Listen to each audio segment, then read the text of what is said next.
Hello everybody and welcome back to the channel, and today we are going to do a discussion video because I haven't done one in a while, and there's going to be something big happening this week. There's actually a lot of things going to be happening this week if all the leaks are real. But the one that we do know right now is Tokyo Game Show is happening, well, this week. And I want to go ahead and talk about the Capcom stuff because we do know we're going to be getting a Capcom special program on the 24th, I think around like, I don't know how it is in time zones, but I know over there it said like 11 p.m. they said they're going to do it. I don't know how that's going to be for me, but we're going to be seeing a lot of news. Now, I'm doing two separate videos for this. The reason why is because there's a lot of Monster Hunter stuff. There's Monster Stories 3, Monster Hunter Outlanders that might be getting some stuff. There's also Monster Hunter Wilds Title Update 3 and the collaboration and everything. So there's a lot of stuff there, and I know a lot of people that I've been seeing online hasn't really like that's many Monster Hunter stuff, you know? But it's like it's the most popular games, Resident Evil, all that, right?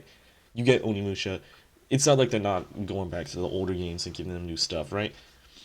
But just to avoid that, this is just specifically for Monster Hunter fans, because I'm just talking about all the Monster Hunter stuff on this one, because I want to go in depth on what we've seen, what we might talk about, uh, the update and everything. You know, just take hearing of that, you know, and then a second video that will release either at the same time or later than this one is going to be talking about the rest of the stuff. So that's Resident Evil, Pragmata, and Onimusha, all that stuff. So if you guys want to go ahead and see that, you can go check that out as well.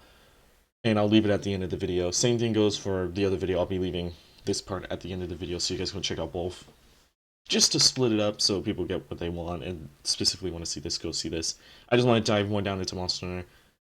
And I might need more time to do that, so that's the reason why I'm doing two different videos. But without further ado, let's go ahead and talk about Monster Hunter. Okay, let's just fucking do it.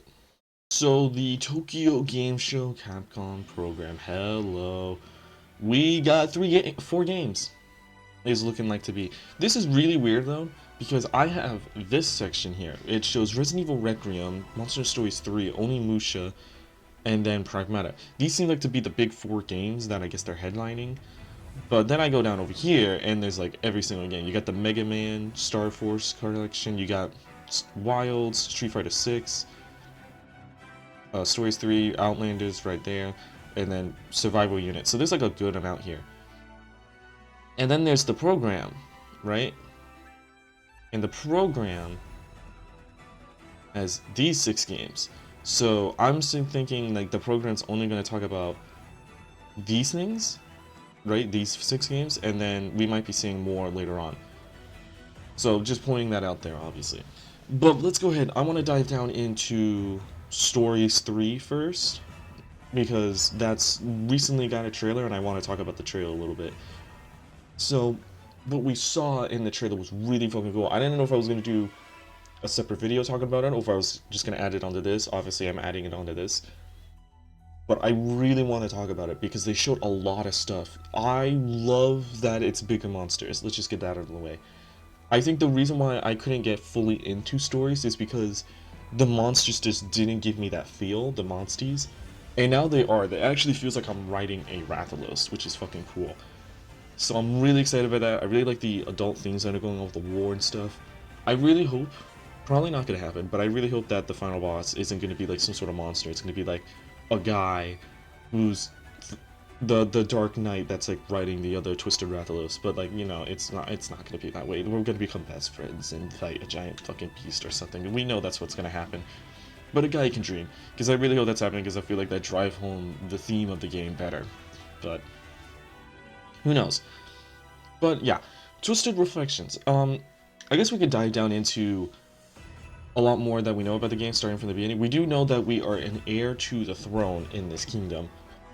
We are the prince or the princess, depending on which character that you choose, and you ride one of the horned Rathalos. And in the recent trailer, we saw that you have to fight this Black Knight looking guy. That basically is the first thing that came to my mind when I saw him, and he's riding the other Rathalos.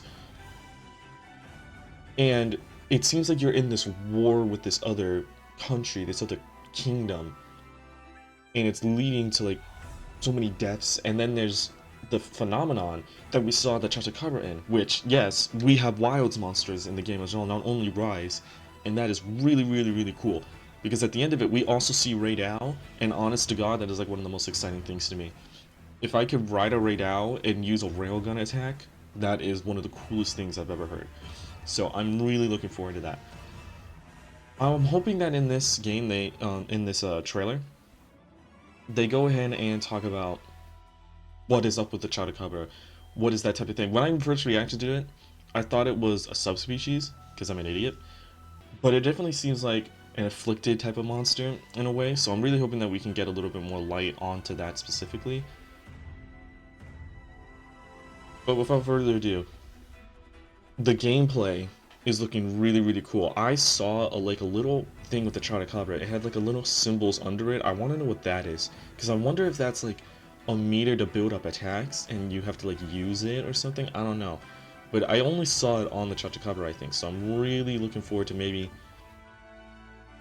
them diving down into the gameplay and the turn-based stuff, but also just being able to switch monsters while riding them looked so fucking cool. And I already know people are going to be like, I switched to the wrong one. They try to pick Rathalos and then they pick like Anjanath or something and they fall down into the ocean. That would be so fucking funny.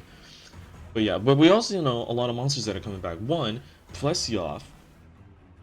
Both versions of it is coming back, so that's really damn cool. Magnamalo is going to be a monster. That's really awesome. I know a lot of people really love Magnamalo and are looking forward to that. I'm really hoping that we can see a lot more other monsters from Wilds come in, but if anything, we're probably only going to see the Apexes and Chotacabra, to be completely honest with people. That's probably all we're going to see. I don't think we're going to see Arcvode until like post-game stuff. If they're going to do the same thing that Stories 2 did, and have title updates, I think we're not going to see any Arcvode stuff until after the game is out. In the game, the gameplay is also very surprising, because we've only seen like 4 weapons, and they haven't confirmed every other weapon in the game. I think the 4 weapons is Longsword, Sword and Shield or Lance, and then Hammer and Bow, I think is what it is. So, I know the first one didn't have every weapon in the game, and I think the second one did have a lot more, so I would expect this one should have all of the weapons, but I wouldn't be surprised if it doesn't, to be completely honest. So, look out for that. Hopefully they talk about that in the present as well. I'm really hoping that they delve right into that. Outlanders is something that's actually going to be really, really cool. So Outlanders, if you don't remember what Outlanders is, the best way I can describe it is like Genshin Impact Monster Hunter. We barely know much about this game other than it's like one of those open worlds, build your own city type of sins. It's not really my type of game. I'm not going to be playing it. It's also only on mobile, so it's not really for me. But I know a lot of people that are really excited for this. The only thing that makes me really worried about this is because there is going to be like a gacha element into getting your characters. I'm really hoping that it's not like more in depth with like talismans and stuff like that, because that's gonna cost like money, and I don't think that's gonna swing well with the Monster Hunter fan base. So it kind of, this entire game just feels really risky, and it's like really already hanging over the edge from being like bad for me. I mean, once again, I'm not gonna play it because it's not really my type of game, but still. We haven't heard any news about it for like a while now. I can't even remember when the last time when the first trailer came out, because that's like the only type of news that we get into, like small little snippets of it, like pictures and everything. So we'll most likely see more of it come out now, and we'll see like maybe a little bit news, maybe a small little trailer. If anything, this game is releasing like next year, so just look out for it.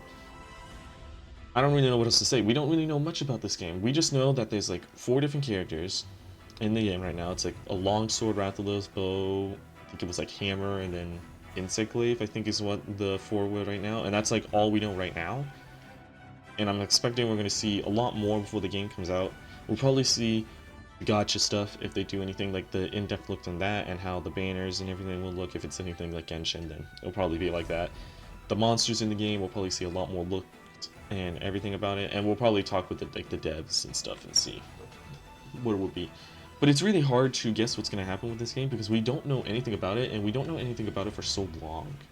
So it's like, you kind of have to go with it with like an open mind. You don't quite know what's wrong with it, but you also don't know what could be right about it. in the end of it. But from first looks and stuff, and from what we know, it doesn't seem like a game for me. Even though it's Monster Hunter, I just don't like the gacha games and those survivalist games like No Man's Sky and Grounded. I'm not the biggest fan of those games, so I don't really care much for them. So they're combining two games that I'm just not the biggest fans of with Monster Hunter, and unfortunately that's just going to overweigh it for me. I'm most likely never going to play this game. But for people that do, I'm really happy for you. I hope this game is looking really well, and I do really hope we get to see gameplay, because who knows, maybe it might look cool. Maybe I'll watch people play it, but I'm never going to play it. So yeah. But that's Monster Hunter Outlanders. That's all I can really say about that game. Alright? It's all I can really say about that game. Kinda sucks. So if anything we get news, it's probably going to be big news. But that's really all I can say there. Okay, so Wilds. We're going to go more into Wilds because this is like the big announcement. This is like the big thing with this event for me, is the Wild stuff, other than Requiem, and that's, once again, for another video. But there's some good amount of stuff. I want to talk about guild reports before we actually get into what we could see, because they look very interesting, and I want to talk about like what we can expect even more, because you know a lot of people don't really look at these, so I want to go in depth about them. There's some that I'll talk about briefly, like there's Guild Report 29 that is basically saying, as part of our continued improvement efforts, we'd like to share the following adjustments regarding lobbies and monster friends, including in Title Update 3. Basically saying they're just adding an option when creating... they're just basically adding an option when creating a private lobby to allow hunters to join. With this enabled, hunter friends will be able to join via lobby search over hunter friend search. So they're just basically adding a new lobby thing, and that's all they're doing. Nothing really too like big on that. It's just this, right? Very easy, very nice. It was already easier to get friends into the game from what we know, but it was just, now it's like a little nice thing. There's also Guild Report 30, basically saying that new adjustments is adding features to toggle Palico support moves on and off. This is basically just for speedrunners, because I know a lot of speedrunners got a little thing with the Palico's animations and the revives and stuff taking up a lot of time. So it's like, this is really good for them. They also say when using Wrath from above, Palicos will cancel it and prioritize healing the player if needed. So that's actually really nice for me. I really like that. That's really cool. And adding an option to adjust Palico's dialogue frequency. That I know a lot of people are going to like, because the Palico does talk a lot. And that is definitely something that a lot of people are going to love to do in the game, and I think I'm going to do it when it comes in. But yeah, that's what Guild Report 30 is going with. So it's not really too much to talk about there, just a little brief discussion on it. The main one I want to talk about is Guild Report 31. Guild Report 31 has the most amount of news regarding what we could expect in Title Update 3, other than the collab. And they go through this a lot. This is basically talking about event quests and 9-star monsters. So here it is. This is Guild Report 31. It is very beefy. I'm going to go through it part by part. So let's go ahead and read the description. It goes, as part of the continuing improvement efforts, we are introducing the additional tempered monsters 9 stars, including in Title Update 3, scheduled for release at the end of September 2025. Adjustments. You have 9-star tempered versions of Balanga, Guardian Foga Anjanath, and Ajarikon will be added as alternating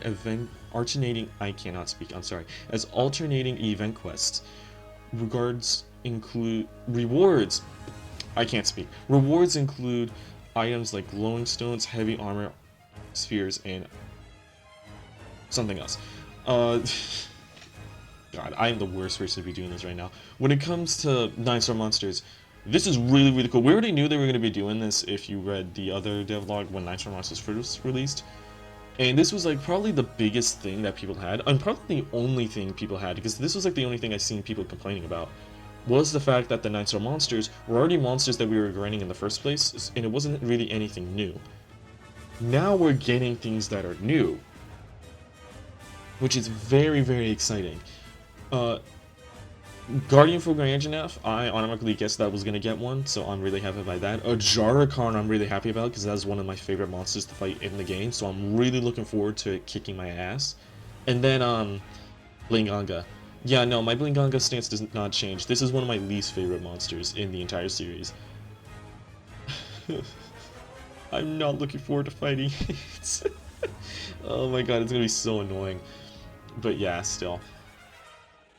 I'll definitely do videos on all these 9-star monsters, full hunts, fighting it for the first time, but I'm really looking forward to this.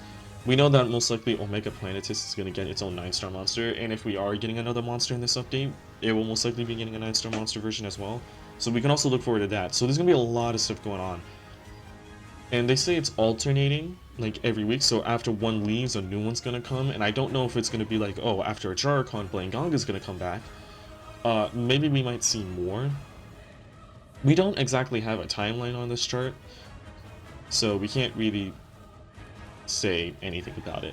But yeah, 3 brand new 9-star monsters just straight up confirmed, so that's very exciting. Facing the 9-star temper versions of these monsters will offer a whole new level of challenge. Take them on if you dare, plus don't miss out on the various other event quests and seasonal events. So yeah, we can see that when Guardian Fogre Anjanath comes in, this Festival of Accord is going to be coming in, and it will probably stay for a little bit longer, but that's basically going to be something that's coming there, so that's going to be really exciting. If anything, the Arch Temper monster is probably new Uja.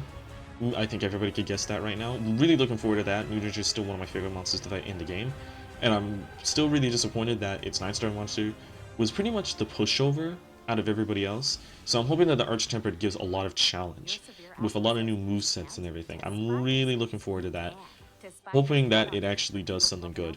When it comes to the rest of the event quests, they talk about permanently adding event quests into the game, so as you can see, the event quests that yield armor spheres will be available permanently, so that's the Tongue-Tied with the Chotacabra, Havoc and Wyveria, which is the Guardian for Anjanath, and then the Out of Control, which is just the Bahara. So those are going to be staying permanently.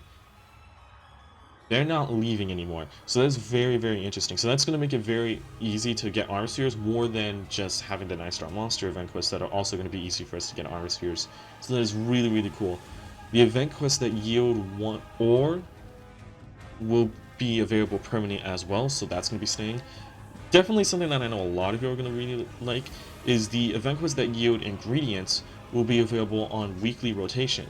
So as we can see, we're going to get the eggs first, then the garlic, then the cheese, and then during the Festival Accord, just completely during the Festival Accord, will be available during the Gravios Blockade will be available during the Festival Accord, so that's probably going to be a brand new event quest right there. I don't recognize the name, so we can pull me on that. But then we have the shrooms, and then we have the shrimp, and then it kind of just stops there. So I don't know if it's going to stop there and that's going to be the end of a rotation, or if it's going to come back from the beginning and just do that over again and just go from 1 to 1 each week. Which I kind of like that, to be fair. I think that is really good. In case if you're running low on ingredients, you just pop this quest and go ahead and start. So yeah, hopefully that's going to end up good. But yeah, that's what I just wanted to talk about with the event quests, because it's really exciting. Some of them are going to be permanent. We have the new 9-star monsters coming into the game. Say what you want about the 9-star monsters that they chose. I think a lot of people are really happy about a Jarrakan. I know a lot of people really like that monster. Fogre Anjanath, I could have guessed that, and then Blangonga is just Blangonga for me. It's not my monster. I do not like it. But yeah, they also talk about more about other event quests, such as one coming into the game for Dual Blades. So Dual Blades is going to be getting a special weapon. They showed a little sneak peek about it on social media. This is basically the video right here. It's just literally a steak and a knife, and you're the Dual Blades. And they show off that if you do the cooking minigame to get the well done steaks, it actually cooks the steak. And that's really, really cool. I can't remember the last time we got like a funny weapon like this for Dual Blades. And except for like the kebabs, I think they got like a kebab Dual Blades. But this one is just straight up better. I fucking love it. I know Dual Blade mains are gonna be loving this weapon. And I've just been seeing all the jokes like, you're telling me I can slap my meat onto a monster? That's literally just all the jokes that are going on. And it's fucking funny to me. I don't care what people say. If it's like a dumb joke, I think it's hilarious. But yeah, hopefully we get more of these weapons. And speaking of weapons, we do have to talk about another thing that's coming in. Because we do know that in this update, we are most likely going to be seeing the winner of the weapon contest and even the pendant contest. Little refresher, earlier in the summer we got the weapon design contest and the pendant design contest. And we got the small little winners. Hopefully it's Shadow Shield. I really want Shadow Shield to get in. That weapon looks awesome. Not only is it a great sword, but it's just a fucking cool ass design weapon. But we are supposed to hear about the news. It is supposed to come in 3 title update 3, and if anything, we're gonna hear it here in the program, and if not, we're gonna hear it later on, and it's probably gonna come in via like a permanent event quest or something like that, you know? But that's basically it. Hopefully we'll get that announcement, but that's just talking about some of like the cool weapons that we're gonna get. The main thing that we need to talk about is, well, the updates. So, Planetes Omega, I completely forgot about it. I almost said Pragmata, but still, Planetes Omega is coming into the game. We have no idea if it's being added with another monster. It is just that simply on that point, and I'm really looking forward to see what we can get. The only thing that we can speak of, though, is the fact that we are going to be getting a demo version in the Tokyo Game Show. So if you're at the Tokyo Game Show, you can try a little demo version of Omega Planetus that I'm very certain is going to be in the Jindahad Arena area. So it's going to be one of those types of quests. I'm really hoping that it's not going to be slotted in like an event quest and they can actually like, spawn into the game. I'm really hoping that's how they handle it. If not, then okay, whatever, I don't care. Just a small little thing I'm hoping, you know, make me want to go to that area a lot more than just to fight a Jindahad. Nothing against Jindahad, it's just, you know, it's the only thing that's there, and I'm really looking forward to it. They have said that this one could be a little bit more difficult, and it's going to be already, like, weapons that you could pick from. You're not going to be able to build your own set. I can't really find where to pull up everything, but I saw it somewhere. So you're just going to have to take my word on it, or go see someone else's video that can get it to pop up, but I can't get it to pop up on my end. But we do know we're getting a demo version over there, so if people going to Tokyo Game Show, congratulations, you're going to be able to play it first before anybody else, but it's going to be way harder than it is going to be in the game. And I'm hoping that it's still going to be hard in the game. I know a lot of people want a bigger difficulty. The last time we got this type of event with Behemoth, it was literally one of the hardest monsters in the game. So hopefully we can get something cool with it, and we can get actually a cool little difficult hunt. A lot of people are also wanting something else to be added in, whether that's going to be another Final Fantasy monster type of idea, or if it's going to be a new type of monster from the game, who knows. There was a lot of leaks going around. I have seen the leaks. I was meant to do a leak video, but then they announced this at Gamescom, and then boom, my entire leak video basically had to be deleted, and I had to redo it. So maybe after the update is released, I'll talk about a little bit more about leaks and stuff. But I'm not going to talk about it here, because I physically was trying to stay away from the leaks, and I came across the leak by accident. So if people who have seen it, they probably know what I'm talking about. So watch out for that video when it comes out later down the line. So, stuff. But that's basically all we can talk about Wilds. We don't really know much about it. We just know that the cacti and Pragmata is coming to the game, and they're going to be really, really cool. Hopefully cacti isn't as overpowered as it was in World, because those things were crazy. Hopefully we can also get some other stuff. I'm really hoping that we do get the 8MF Life sort of like display. I know a lot of people would really want that as well. They didn't really... It was a step forward for the one that they gave us, but they didn't really like it too much with the display board. So hopefully they update it, so that's really something that I know a lot of people are going to see. Could we see a Capcom collab later down the line? We might. We honestly might just see one come later down the line. I don't know if we'll see one big one. If anything, it's just going to be like a smaller Capcom collab. Probably Mega Man. And that's all I can really say. Next year, when it comes to Capcom collabs next year, we'll probably see one for Resident Evil Requiem, because that game's coming out on 22nd or 24th, whichever one it is. And we're going to be able to see some sort of collaboration between the game to, you know, get people like, oh, hey, look at this game in Wilds. Oh, we should go ahead and check it out, you know. So we don't quite know anything about Capcom collaborations and stuff. This is a massive collaboration, so I wouldn't be surprised if they don't do one. But still, it's looking very good. But that's basically all about Wilds. You got the new 9-star monsters, you got the permanent event quest, small little tidbit of Festival Accord, and then things to look out within Wilds with new weapons, the weapon design contest, Pragmata, maybe we could get a new monster as well. Who knows? We will only know this until we go to Wednesday and watch the program, because it is going to be one of the things at the program. So it's very exciting. I can't wait to see what we'll be able to drop, what we could see. It's looking very, very nice. But that's all we can really talk about Monster and stuff. About Stories 3, Wilds, and Outlanders. I just hit my hand on the desk. I apologize, but still. If you guys liked the video, please like and subscribe. Go follow me on twitch.tv/gaminghunter06. And you can now go ahead and go check out the other video where I talk about things like Resident Evil Requiem, Onimusha, and Pragmata, and everything else that's going to jump in that I didn't talk about here, considering that I just wanted to go in depth about Monster Hunter and everything about that. So yeah, I hope you guys have a good day. I hope this video made your day, and I'll see you guys in the next one. Goodbye.